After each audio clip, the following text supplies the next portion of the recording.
Hello दोस्तों, नमस्कार। दोस्तों, कल फादर्स डे था। फादर्स डे का अगर हम लोग ट्रांसलेशन करें हिंदी में तो इसका मतलब होता है पिता का दिन। फादर्स डे का अनुवाद करें तो इसका मतलब होता है पिता का दिन। दोस्तों, पिता बहुत महान होते हैं। हमारे पिताजी, बाबूजी, पापा, जो कहें आप, वो पिता का दिन नहीं होता दोस्तों। मुझे लगता है पिता से हमारा दिन होता है। बिल्कुल सही है। आप अगर अपने पिता को अच्छे से समझें, देखें उसे, तो कितना त्याग करते हैं आपको ऊंचाइयों पर पहुंचाने के लिए। वो खुद एक शर्ट में, अपनी पुरानी शर्ट में अपना जीवन बिता देते हैं, लेकिन अपने बेटे के लिए, अपनी बेटियों के लिए हमेशा सोचते हैं कि इनके पास अच्छे कपड़े होने चाहिए, फैशनेबल कपड़े होने चाहिए। उनकी चप्पल पर अगर आप कभी गौर करें, घिसी हुई चप्पल होती है, टूटे हुए जूते होते हैं, लेकिन वो हमेशा चाहते हैं कि अपने बच्चों को अच्छे से अच्छे फुटवेयर दें, जूते चप्पल दें। खाने के मेनू की अगर बात करें, आप कभी भी होटल जाने का मौका मिले तो हमेशा कोशिश करते हैं कि सस्ते से सस्ता मंगाने की कोशिश करेंगे, लेकिन अपने बेटे को कहते हैं कि नहीं, तुम ऑर्डर करो। उनको चॉइस करने को कहा जाता है। वो है दोस्तों पिता। तो मेरा ऐसा मानना है कि पिता से हमारा दिन होता है, पिता का दिन नहीं होता दोस्तों, पिता से हमारा दिन होता है। तो मैं सभी पिताओं को नमन करता हूं, आदर से नमन करता हूं। Happy father's day. हमारे पिता जो होते हैं महान होते हैं। आज हम लोग जिन ऊंचाइयों पर जो चल रहे हैं, आज हम जो महके महके घूम रहे हैं, महके महके घूम रहे हैं, सुगंध लगा के घूम रहे हैं, उस महक के पीछे हमारे पिता के पसीने की, अपने पसीने को बहाया होगा। उस समय उन्होंने अपने पसीने को बहाया होगा ताकि हमारे जीवन में महक आ सके। यस दोस्तों, बिल्कुल सही बात है। ये हकीकत है, ये रियलिटी है।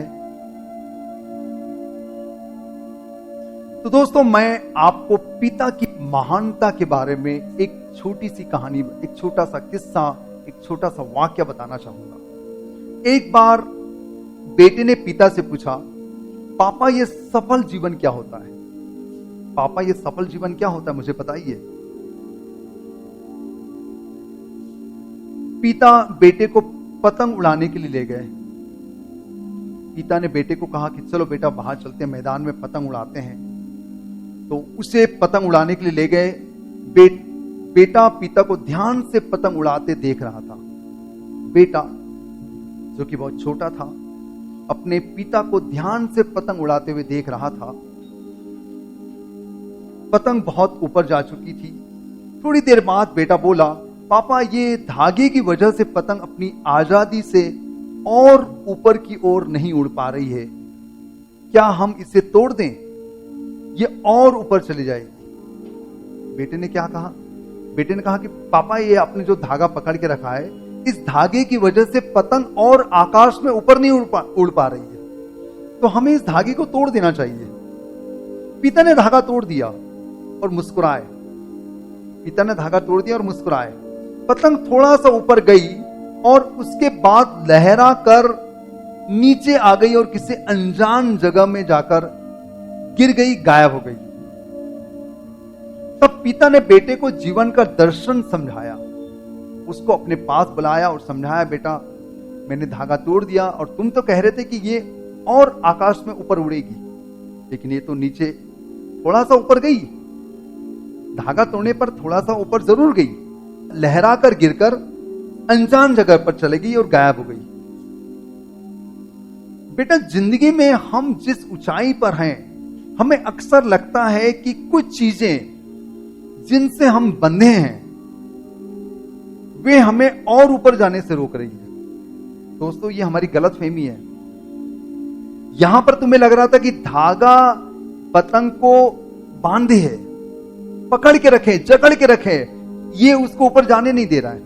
इसी प्रकार हम भी जीवन में सोचते हैं कि हमें जिन कुछ चीजों ने, हमारी जड़ों ने, हमारी परंपराओं ने, हमारी प्रतिष्ठाओं ने, हमारे संस्कृति ने, हमारे संस्कार ने हमें बांध के रखा है, इसलिए हम लोग आजादी से विचरण नहीं कर पा रहे हैं, इसलिए हम लोग आजादी से आगे नहीं बढ़ पा रहे हैं और हम उनसे आजाद होना चाहते हैं। जैसे कई बार हमें लगता है कि हमारा घर, हमारा परिवार, हमारा अनुशासन, हमारे माता पिता, हमारे गुरु, हमारा समाज, हमारी परंपरा, हमारी संस्कृति, हमारा संस्कार, हमारे आदर्श, ये हमें पकड़े हैं, ये हमें पकड़े हैं, हमें जकड़े हैं और हमें कहते हैं कि आगे मत बढ़ो।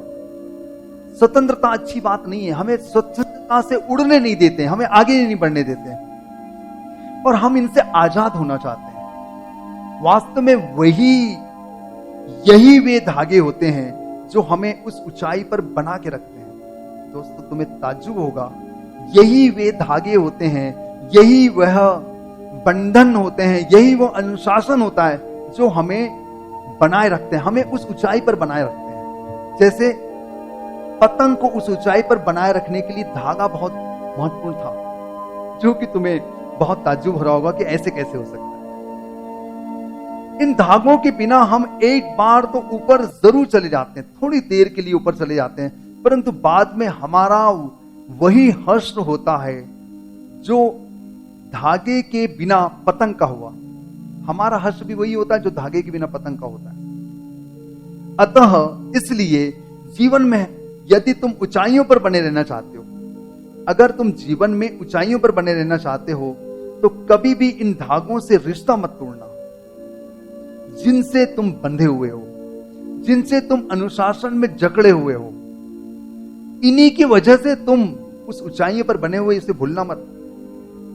धागे और पतंग जैसे जुड़ाव के सफल संतुलन से मिली हुई ऊंचाई को ही सफल जीवन कहते हैं। दोस्तों, धागे और पतंग जैसे जुड़ाव के सफल संतुलन से मिली हुई ऊंचाई को ही सफल जीवन कहते हैं। तो आज के बाद कभी भी ये मत सोचना कि मुझे मेरे घर ने, मेरे परिवार ने, मेरे अनुशासन ने, मेरे माता पिता ने, मेरे गुरु ने, मेरे समाज ने, मेरी परंपरा ने, मेरे आदर्श ने, मेरे संस्कार ने, मेरी संस्कृति ने मुझे बांध के रखा है और मैं बहुत ऊंचाई पर नहीं जा पा रहा हूं। बिल्कुल गलत। इन्हीं की वजह से तुम आज ऊंचाई पर कायम हो। ऐसे कई उदाहरण आपको मिल जाएंगे। दोस्तों, मुझे उम्मीद है कि आपको इस कहानी के माध्यम से, इस घटना के माध्यम से आपको भी जीवन का दर्शन समझ में आ गया होगा कि आज आप जिस ऊंचाई को छू रहे हैं, जिस सफलता में बने हुए हैं, उसके पीछे आपको जिन चीजों ने अनुशासित रखा है वो बहुत महत्वपूर्ण होता है। उनसे आजाद होने की कोशिश न करें, नहीं तो उसका जो हाल है बहुत गलत हो जाएगा। धन्यवाद मेरी कहानी में आखिर तक बने रहने के लिए। और अगर कहानी अच्छी लगी तो बहुत से लोग को शेयर करें, जिससे हर कोई समझ जाए कि आज हम लोग जिस मुकाम पर हैं, जिस ऊंचाई पर है, जिस सफलता पर है, उसके पीछे हमारे अनुशासन का बहुत बड़ा योगदान है। धन्यवाद, थैंक यू वेरी मच। बहुत जल्द मिलेंगे इसी प्रकार की नई कहानी के साथ, आपकी कहानी और मेरी जुबानी में।